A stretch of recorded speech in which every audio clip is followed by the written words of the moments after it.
So isang buwan na lang magsisimula na nga ulit ang PBA at unti-unti na ngang nakukumpleto ang mga imports sa paparating na Governors Cup. At ito, may import na nga ang San Miguel Beermen.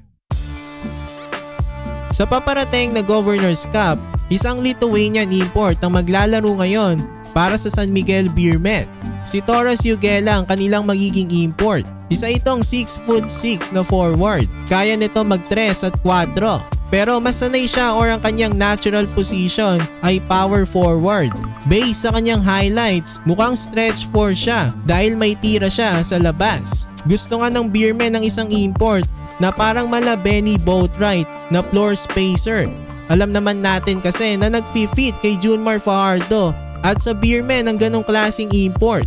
Ito kung makikita nga natin, bukod sa outside shooting at perimeter game, meron din siyang athleticism based sa kanyang highlights. Parang two-way player din ng chase down block. Naging slam dunk champion nga ito noong 2011. Kaya masasabi nga natin na athletic din talaga ito. Ang iba pa niyang achievements, nag-MVP siya noong 2009 sa FIBA Europe U16 Championship. Pinangunahan niya ang Lithuania at nakuha nila ang silver medal. Sa kanyang professional career naman, naglaro siya mostly sa Europe, sa Hungarian League, Lithuanian Basketball League, at ngayon maglalaro na siya sa Asia sa PBA para nga sa San Miguel Beermen. Ang tanong, makasabay kaya siya sa mga iba pang bigating imports ngayong Governors Cup?